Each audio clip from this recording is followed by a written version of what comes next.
Welcome everyone to this webinar, Wheal Jane, operating and optimising the UK's flagship mine water treatment plant.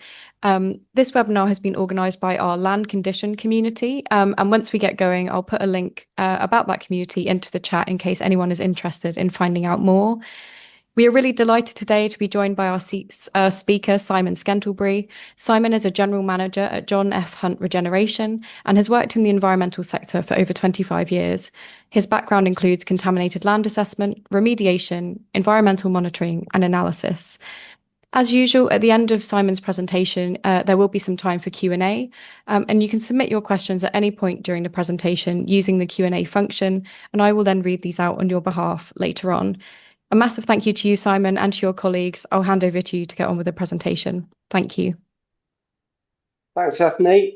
Good afternoon, everybody, and thanks for joining us today. I'm actually at Wheal Jane site today with some of my colleagues who work here every day on the process. So I'm going to take you through the Wheal Jane mine water treatment plant and how it operates, the history behind it, and the work we've been doing to make it more efficient and sustainable. So we'll cover the plant's background, the treatment process, some of the improvements we've introduced, and what the future might hold for the site.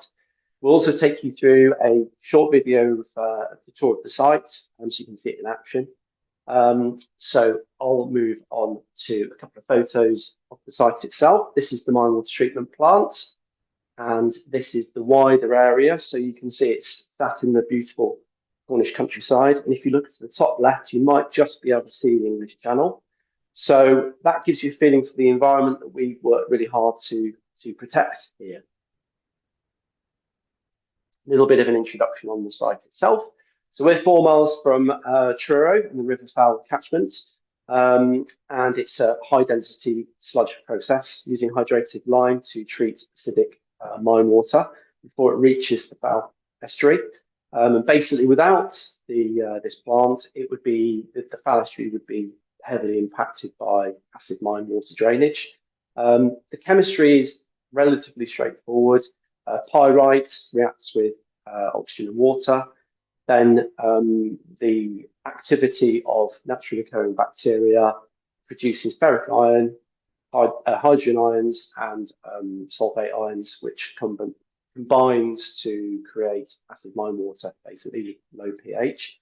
In any given year, we treat about 6 million cubic meters of mine water a year. So it's the inflow of mine water to this site is absolutely relentless.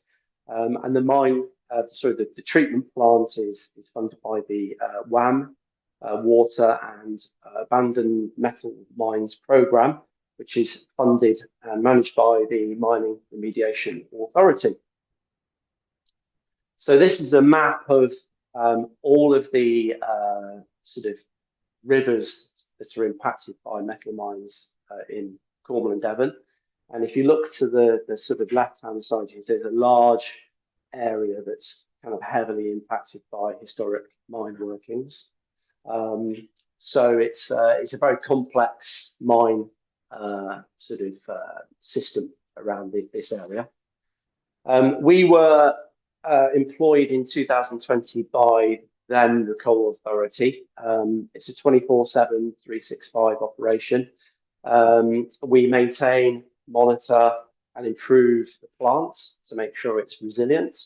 And we also provide support for the MRA in the regional work that they conduct, because they're always looking to improve the river quality in the whole region, actually, not just here.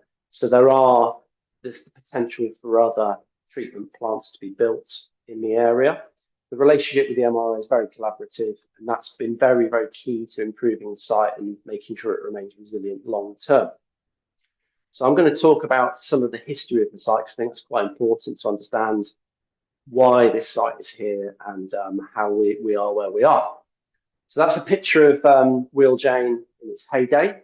In its sort of pomp, it employed over 1,000 people. And in the mid-80s, it produced 10,000 tons of zinc and 5,000 tons of tin in a year. So it was a very, very important mine in the area, one of the biggest zinc producers in the world at the time. Now, this region, this area of Cornwall, it's got a very, very complex interlinking mine system underground. And that's also very important to how the treatment plant works here and why so much mine water comes through the plant here. So that's the area where we're sat at the moment. And the mine workings fit within that sort of red box. Now, they all interlink with each other, all the way from Redruth over to where we are here. That's the mine workings that, you know, all kind of interlink with each other. You can see it's very complex. And that's the actual mine workings that we're sort of dealing with here. Now, at the bottom, you'll see an adit that says Nanjar's adit, and that's quite critical to what's happened on this site sort of 30 years ago. You can see that if water flows from the north all the way down through, everything interrelates with each other. And some of those mines are quite large and quite complicated. So in the 80s, the International Tin Agreement ended, and that caused the tin prices to collapse. The costs of deep mining are very, very high. I mean, there's constant dewatering. So in 1991, Rio Tinto closed the mine and they turned the pumps off. The water pumping system was turned off. Then in early 1992, the Nanjar's adit plug failed and 50 million litres of acidic water was released in overnight. And as you can imagine, some of the contaminants were released for things like arsenic and aluminium, cadmium. So it caused a massive problem. And it was all over the news back in the day. And this was the impact. As you can see, it's dramatic and it did cause significant harm to the ecology of the phalanstery. So on the next slide, we'll sort of look at the initial early treatment methods that were put together. So the early passive treatment scheme was designed and built in 1992. It was an emergency lime dosing system and also a 3-cell passive treatment system. The first cell was aerobic reed beds that dealt with iron and arsenic. The second were anaerobic cells, which reduced sulfate and dealt with zinc and copper. And then there were rock filters to promote algae growth and to raise pH. And that precipitated manganese, which is also a very large content of the mine water treatment, the mine water we have here. The only problem is that they had a capacity of half a litre a second, which is 1% of the mine water discharge, which obviously wasn't going to be a permanent solution to the problem. And that is a picture of the initial passive treatment system that they built here. Now, a lot of that system is still present downstream from here because it still has a role in the process here, but only minor. So we'll go on to the current treatment process, which is what we do right now. Now, this is an aerial picture of the process itself, just to give you an idea of how the high density sludge process works. There's 3 main stages to this process. The first stage is a pre-reaction chamber, and that's the mine water enters the process. Hydrated lime slurry is dosed, and that raises the pH to 6.5 to 7.5. This causes the metals to precipitate as hydroxides. Air is also injected, and that causes the ferrous iron to oxidize into ferric iron. And then sludge from later on the process recirculated to act as like a seed, which is the recirculation process. And that speeds up precipitation and increases the density of the slug, which improves efficiency. The second stage is the reaction chamber, additional lime dosing, which raises the pH to about 9.2, which helps remove manganese and some of the other metals. And then we further aerate it to sort of stabilize the precipitates. And the third stage is separation, where treated water falls into lamella clarifiers. We have flocculants, which helps the finer particulates to settle. And then the sludge, once it gets to a critical density, some of the sludge gets direct stock to the dam, but then some of it gets recirculated back into the stage 1 process. And we use a SCADA system, and that provides us with sort of real-time automated control over a lot of the processes like valves and pumps. But there's also a large proportion of the site here that is manually managed by the team here. So the next slide, we're going to do a video because rather than me go through it verbally line by line, it'd be easier for you to see it in action.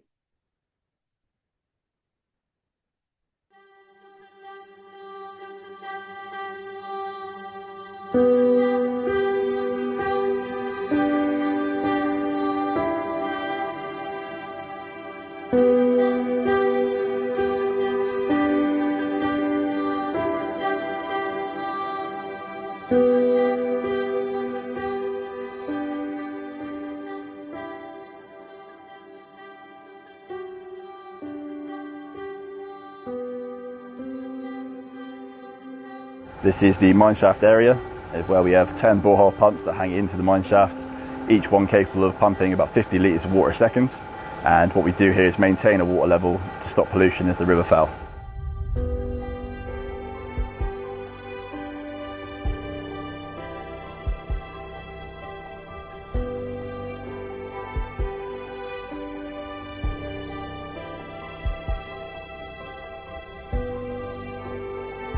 Number 2, behind me you'll see the lime plant, which is where we take in powdered lime, mix it with water to create lime slurry.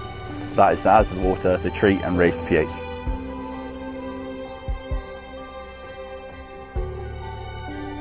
Number 3, behind me you'll see the pre-reaction chamber, which is where the mine water first enters the tank. It enters through what's called a cascade system, which is a series of crossbars that when the water hits it, degasses the water, removes carbon dioxide and increases reaction speed and efficiency.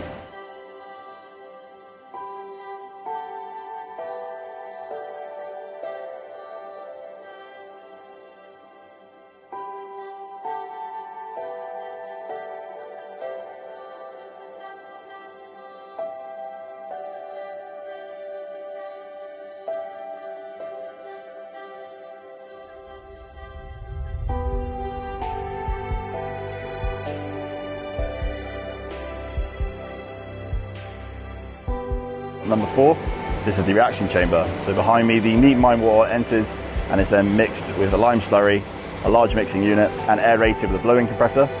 That causes the pH to rise to 9.3 and allows the metals to fall out of a soluble state.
Number 5, this is the clarifier. So here the treated water with a higher pH is pushed into the tank. There it's treated with a polymer and that causes the metals to settle out, sink to the bottom of the tank and the clean water rises to the top and outflows.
Number 6. So behind me is the recirculation and sludge pumps. Each of these pumps is linked to a clarifier. The recirculation pump will pump all of the heavy solids from the bottom of the tank back into the system. The whole idea then is that we're saving money for efficiency and lime reuse. The other pump is a sludge surplus. This pump kicks in at regular intervals to take these solids out of the line and prevent blockages.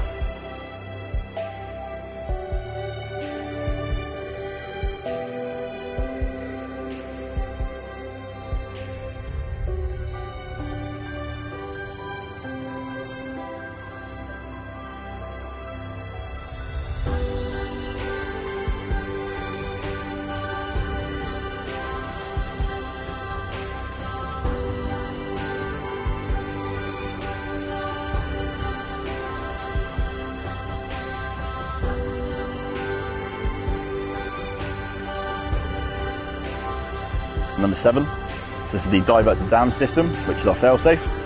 So below me are these automated valves. They're connected to our monitoring equipment for our final effluent, which is our treated water. So as soon as that water goes out of consent, the divert system will open, the pump will shut off, and all of the out of consent water will be sent up to the dam where we can recover it, bring it back and retreat it later on.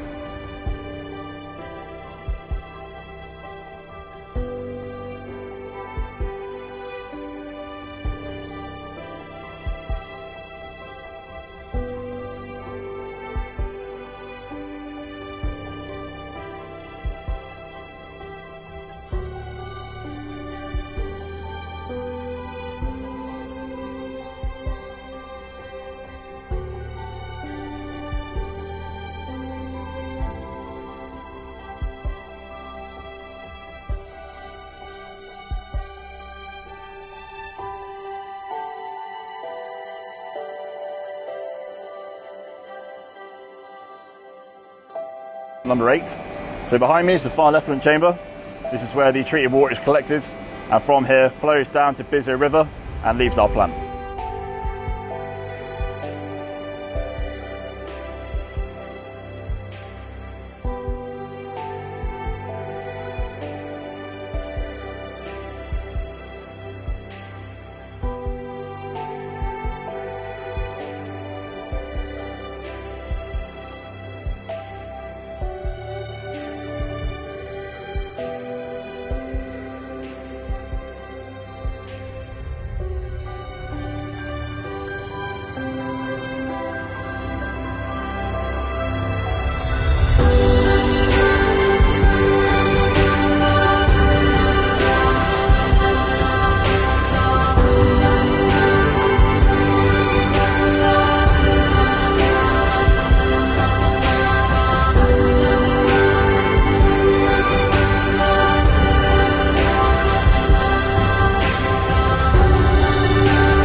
Okay, I think I did a better job of explaining what we do here than I can, so hopefully you enjoyed that.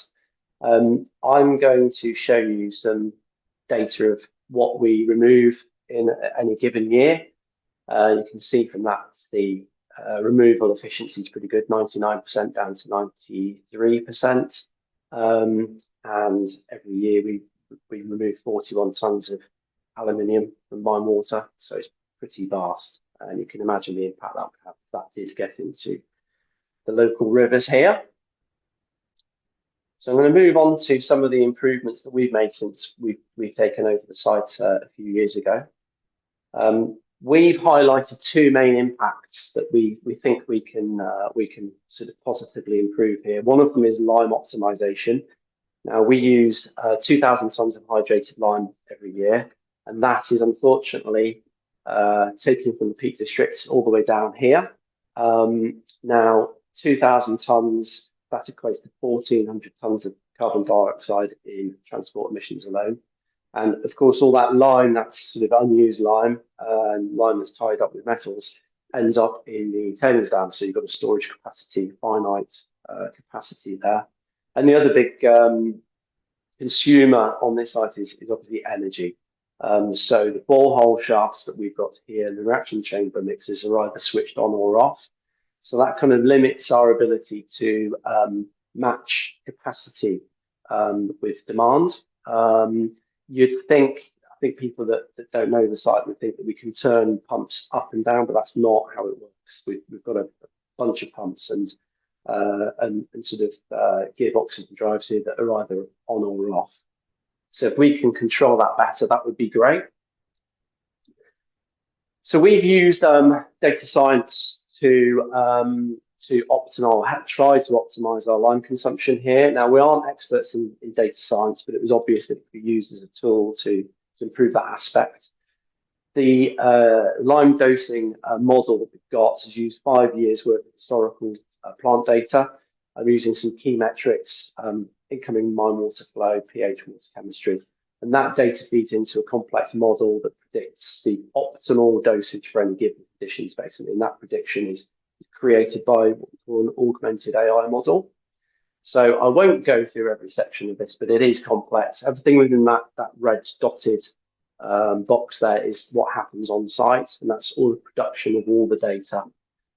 So the augmented AI model reads a large set of data from various disparate resources, automated SCADA data, written data, lab reports, and data from third-party sites as well, like the Environment Agency, Met Office, what have you. So we call it an augmented AI model. As a data scientist, during the production of this, oversees the way in which the model is learning and speeds it up and tweaks it. Because you all know AI is not perfect, it does have its quirks. So that process speeds that whole process up, basically. It's constantly learning and it's becoming better at predicting outcomes from sort of certain situations. Now, from that, we get a dashboard that we can use to make adjustments to the site to improve that sort of lime optimization. And it's just a visual way, I'll flick onto it, it's a visual way of determining how much lime we use against the prediction, basically. So the idea is that we are trying to close the gap between the predicted lime use and the actual lime use. So using this guide, we can alter the rate at which lime is delivered, and that's done via the augers. So in adjusting those lime augers, we're trying to close the gap, basically, and say it's continuous machine learning. It's the only first year that we've been doing it, so this will be the first year that we can create data and look back on and say, well, what would we do next year?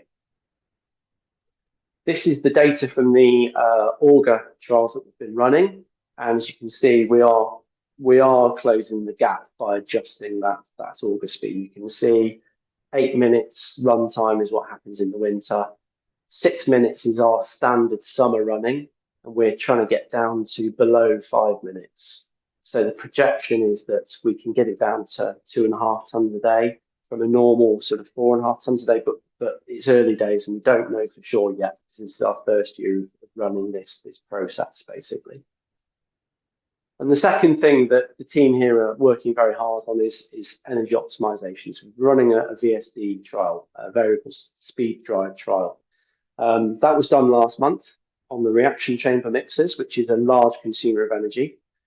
So we are aiming to have dynamic control of those chamber mixers, which will replace sort of fixed speed pumping. So the benefits of that are reduced wear. We've got smoother transitions, hydraulic transitions between each condition. We might be able to integrate that with the lime dosing model as well to help control lime use.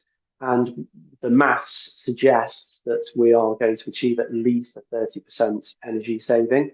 Now, further development is obviously that we could use VSD on the shaft pumps as well, because that is a really large consumer of energy as well. And again, it would afford us more control over how we run the pumping process.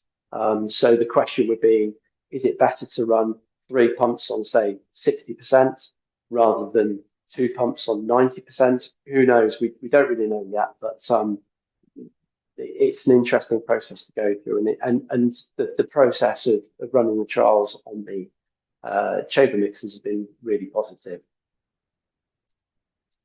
So moving on to the future, there's a number of things that we work very hard with the MRA to sort of further improve the plants. Climate change is obviously a real thing that we've seen in the time we've been operating here. And look through the historic data, there's clearly more mine water coming through.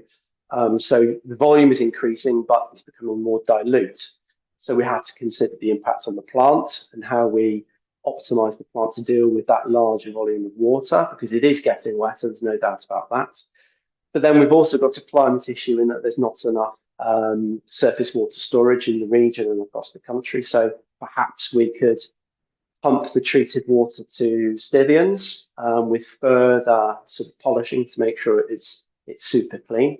The obvious question I think will probably come up is what happens with the metals that are currently stored in the tailings dam.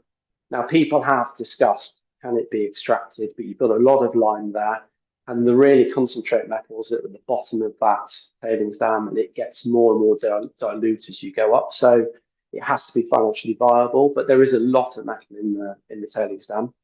Wider use of automation to increase resilience. There's a lot of pressure on the guys here to run the process, particularly in the winter. Christmas Day, if an alarm goes, these guys have got to be here. And are there ways that we can make life easier for them, more resilient? And then there is a large adit that collects water from a lot of the other mines called the county adit, and that is one of the most polluted adits and river courses in the region.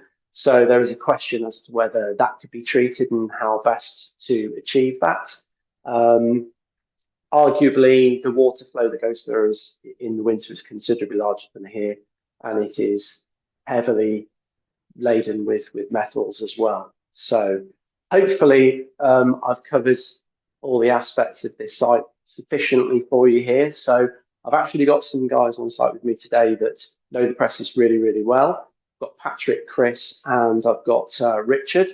So if there's any questions, I'll do my best to run it past those guys as well. Amazing. Thank you so much, Simon. That was so interesting to hear about the Wheal Jane project, and particularly around your thoughts around optimization and how you've looked into that process a bit more. So thank you so much for that, and great to be joined by your colleagues, Patrick, Richard, and Chris. Please do feel free to turn on your cameras now. It'd be great to get you here as part of the Q&A. And I'm going to kick straight off because I can see we already have a question that's come in from one of our attendees. And a reminder to all of our other attendees, please do put your questions in the Q&A box. So you touched on this on your last slide, but could you also talk a little bit more about how you manage the tailings dam? For example, if you do, are you implementing the requirements of the global industry standard on tailings management? They've then gone on to say it might be something to discuss offline, as they're doing a similar treatment, but with alkaline leachate. That's an interesting question. I mean, Richard and Chris probably be in a better position, but the tailings dam is actually managed by a third party. Richard, do you want to cover that a little bit? So we are we're not. So although we are contracted to discharge to the tailings dam doesn't come under our jurisdiction. So unfortunately, I can't really answer that because we're not engaged with that part of the process. So I'm sorry. We could take that offline, I'm sure, but I can't really help you at this stage. Sorry. That makes sense. Thank you very much. And yeah, I'm sure I can see the attendee here that asked that. They've put their name, so we can always connect with them afterwards. Thank you. How long is the problem with mine water likely to last? And what is the expected lifetime of a treatment plant like the one you've talked about today? It's a really good question, that. It's not, I wouldn't want to say forever, but there's no foreseeable end to it, to be honest. And actually, the MRA want to extend how many regions they want to manage as well. Showed you the map earlier on of each sort of river course in Cornwall and Devon that are impacted by metal mines. and you can widen that to sort of Cumbria and the north of England as well. There is no foreseeable end to the treatment process. We can improve it. You know, maybe different treatment plant built here that's more effective or whatever. But as far as we're concerned, it's not going to end anytime soon. What do you think, Patrick? Well, we have looked at the feasibility of a passive system, but we're probably a decade or more away from that even being viable. The land area required for the amount of water we would need to treat is currently unviable given the concentrations, but they are falling, and we're constantly reviewing the data. Great, thank you very much. That's really useful. And in the video that you played, Simon, it was mentioned that the sludge is left to naturally dry in the tailing dam. Could rainwater affect the drying process or compromise the containment of the sludge? And if so, what measures are in place to protect it during periods of heavy rainfall? Not really. Again, I mean, because it's not under our jurisdiction, it's not something that we run the plant here, and you know, that's a third party part of the process. The MRA is probably better to answer that question, to be honest. But it has worked effectively. There is a tow drain that a small volume of clean water or cleanish water comes out and goes through reed beds. But it has got a large capacity. And I think they are looking at extending that capacity. But again, it's not something that really we can discuss at our end because it's not within our jurisdiction. So what I would say is that we do recirculate a large amount of the water back from the tailings dam back through the plant, so we can we can manage that process with the dam owner. Great, thank you. And could you talk a little bit about the quantity of mine water that's actually treated daily? Maybe thinking about the high season and the low season. Not sure if you'll have those figures to hand. Chris, you probably know it off the top of your head. In our peak flow last year on January 24, I believe, 48,000 cubic meters in one day removed from the mine, treated and released to river, which was within our permitted levels, but that was an exceptional rainfall, and that was deploying all of our available pumps, so 10 pumps, and that's just to maintain mine level. So insane amounts of water, huge. Great, thank you very much. And how much do groundwater levels vary? And apart from the seasonal variation, do you get any kind of sudden changes due to any kind of weather events? Not due to any weather events can impact. Obviously, it's things like Storm Dara last year, where the intense rainfall that can affect us quite quickly. But with the weather the way it is now, the ground's quite dry, so any rainfall wouldn't really affect us. When the ground is fully sodden, then any rainfall will affect us quite quickly, unless there's any massive changes underground, which we don't tend to see. I say they may happen, but they don't currently. It's usually just wet weather events that affect us, even though the mine is very wet anyway. Obviously, everyone on the call can see the conditions outside, very dry, but we're still pumping 100 litres a second currently today. Wow, thank you. And you mentioned in your presentation that the effluent is continuously monitored for pH and suspended solids, and that any out-of-spec water is automatically diverted to the tailings dam. Could you clarify how this diversion works in practice? For example, if the discharge is continuous, is there a rapid inline monitoring and valve switching system that prevents non-compliant water from reaching the receiving environment? Or is the treated water held in a tank or lagoon for batch release after passing quality checks? So if we have set points according to our discharge permit, our set points for reaction to issues is lower or higher than those permitted levels. So if our monitoring equipment noted that the water quality is starting to go out of specification, it will shut the plant down prior to that and divert the water to the dam. There is no storage facility. And then if it happens in a working day, our team will react to it. If it's out of hours, anytime, day or night, any day of the year, our on-call operator and team will react to that. So it's controlled by the SCADA system, which automatically switches off our extraction pumps all of our process, and then it will open the divert to dam valve, so the water is passively pushed through to the dam. I would add to that we only divert to dam with regulatory approval. Yes. So we wouldn't divert to dam until we've got client and regulatory approval. Great. Okay, thank you. Thanks for answering these questions. A couple more coming in. I understand that some deep mines can be fairly warm. What is the temperature of the water extracted? And if it's quite high, is there any potential that energy could be recovered from it? So our water currently is 18 degrees, and that is because of the chemical reactions within the water within the mine. Our discharge is again about 18 degrees due to the chemical reactions with the lime. Our client does do heat recovery on some of their schemes, trialing it currently. And I think if it's successful on those schemes, it could be applied to this scheme for sure. Okay, perfect. And then going back to the treatment process a little bit that you spoke about, could you talk a little bit more about the polymers that you use in the treatment process? And are these likely to be regulated in the future or currently as part of the discharge consent? So the polymer that we use is an anionic polyacrylamide, and it does is naturally degrades, so it does rot essentially. So it's not harmful once it is in water. It's not harmful to the environment at all. It is a carcinogen when it's in a powder form. We have safety protocols in place for that, but when it is in the water, it is not harmful to the environment at all. Biodegradable substance. Okay, that makes sense. Thank you. And of course, in the presentation, you talked about kind of two key ways that you've been looking at optimizing operations of the plant. Through those optimizations that you talked about, have any resulted in any kind of unforeseen changes in the operation of the plant? And if so, have they been positive or negative? I'm saying you're shaking your head, so maybe there haven't been too much. Yeah, no, there's not. No, we're very, very careful.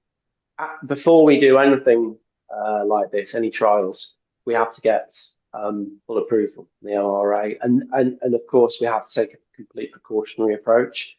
We know that lime consumption and energy consumption are two big environmental impacts we have on this site, but the number one reason for being here is to protect the river. So anything we do that could potentially affect that has to be thought about significantly. And no, it hasn't. It hasn't. I mean, that's one of the reasons why we have the dashboard, so we can preempt if pH is getting out of spec, so we'd just stop the trial immediately. And I think the VSD, there wouldn't necessarily be a risk with the VSD trials, would there? Well, we weren't really sure is the reality. So we effectively, with the VSD trial, we slowed the speed of the mixers down in the reaction tanks. So the mixers take probably a third of the energy consumption of the plant, so they have a huge energy demand. So when we did the trial, which was undertaken over a period of about a month, so we hired in a variable speed drive for the mixers because the plant is set up with a fixed speed. When we set that trial up, we actually monitored the discharge water every day. So we increased our sampling strategy to make sure, and we made the changes incrementally, very small changes, and looked for any effects that had to the discharge water quality. And from the data that we've seen so far, the changes are very minimal, but the energy consumptions or energy savings, I should say, look significant. So the water that was tested, Patrick, our colleague Patrick, used to comb through the data daily to see and plot trends, so we can see anything that is untoward quite quickly. And that's the joy of having lots of different people involved in a project with different skill sets. That's great. Thank you very much. And one of the aspects you talked about kind of for the future is around metal recovery. And so one of our attendees has asked what current tailings recovery options may be open to you. And I wonder if I could add on to that, and forgive me for my ignorance here, but if we were to be able to recover metals, would there also be the option to recover lime that could then be reused once again in the process? It's a tricky It's question. something that's only been discussed very loosely, really, hasn't it? Because I think there's obviously a rich heritage of metal mining down here. There's lots of knowledge. There have been people that have come to site and said, "Oh, I wonder if we could, recover the lime and the metals from it." The reality at the moment is not economically viable. And of course, it is a third-party site, so the site owners here own that tailings dam. It would have to be financially viable for them. I guess that there could come a time when processes to do that would be cost effective, but we're a little way away from that, I'd say. What do you think? Lots of people have looked at it in my tenure on site, which is quite a while. It can be done. As you say, Simon, it's just not economically viable. So to get a certain amount of metals out will cost you X, Y, Z. Patrick will know this as well, but the lime does cause problems to take the metals back out of the soil. It makes it harder. Obviously, calcification makes things a lot harder, which is the problem. So we solve a problem and then create another problem. But hopefully, it can be done by somebody one day, because this is a massive resource there being sat there. Great, thank you. That all makes a lot of sense. And of course, you mentioned kind of financial viability there. Talking about the finances more broadly, in terms of funding the operation at the moment, is any local levy applied to help cover the cost of the operation? It must be an expensive site to run. I don't think so. Richard, do you know? No, I don't Paying for the MRA, isn't it? Yeah, no, it's directly funded from DEFRA and MRA. Great. Okay, that's great. And I think only time for one more question. Thank you so much for answering so many of them. As many historic mines in Cornwall and Devon are thought to be interconnected underground, the attendees assuming that there may be other sites besides Wheal Jane that are also undergoing mine water treatment. If that is the case, is there any coordinated monitoring or collaborative approach between these sites to manage shared underground water flows and contamination risks? So in this area, there's only South Crofty that I don't think it connects any way to this mining system, though, does it? No. There are multiple mines that drain into this area. We share our connection with Mount Wellington, so that's just a disused mine currently. So that water flows into here, so we treat that one as well. We are currently working with the MRA to look at. We're treating water on another scheme currently, a trial scheme in St Austell area. So it is being looked at, but we in this area, Wheal Jane is pretty much taking most of the water from this area currently. So it's basically the bottom of the funnel, and that's where it's all treated from. So you've got a lot of the sites across Cornwall and Devon and Cornwall could potentially be treated by passive systems, which is what the MRA are looking at. Because the footprint's not as large, the environmental impact's not as great, of course. They blend into the environment a lot better. But here in this particular system, you've also got the county adit, which is a significant potential polluter, and that is a system that the MRA are looking at potentially controlling. But all of those processes are kind of south of South Crofty, so it's sort of split in the middle. South Crofty is to the north and our mining systems to the south. But within that, there's a complex number of systems as well. And then beyond that, you've got smaller processes further up the county that could probably be managed by passive systems. Okay, great. Well, that makes a lot of sense. And thank you so much, as I said, for answering so many questions. I know we've got a lot coming through, and I'm sorry if I didn't get to any of our attendees' questions today. Really appreciate you all taking the time to present on this really interesting site. And we look forward to kind of hearing how it carries on, especially around the kind of optimization side of things. So thank you so much to you, Simon, for presenting, but to you, Richard, Chris, and Patrick for answering the questions as well. It's really appreciated. And thanks to all of our attendees as well for taking the time to join us at lunchtime today. As usual, this webinar has been recorded and it will be made available on our YouTube channel. And if you are watching the recording on YouTube, please do subscribe to our channel, like the video, and hit the bell to gain notifications of new content. The next IES event is on the 14th of August, and this is an online discussion event on resources and waste, looking at what the priorities for government should be in this area. And as usual, you can register for this on the IES website, along with a range of other upcoming events. I have also popped a link in the chat to the land condition community, as I mentioned, in case of interest. If you are an IES member, don't forget to record your attendance at this webinar in our CPD tool, which you can find in the members area of the IES website. And if you're not a member, please do consider joining the IES to support your professional development. This is all we have time for, I'm afraid, today. A massive thank you again to all of you for presenting, and have a great rest of your day. Thank you very much. Thanks very much. Thank Thank you. you. Thank you. Thanks.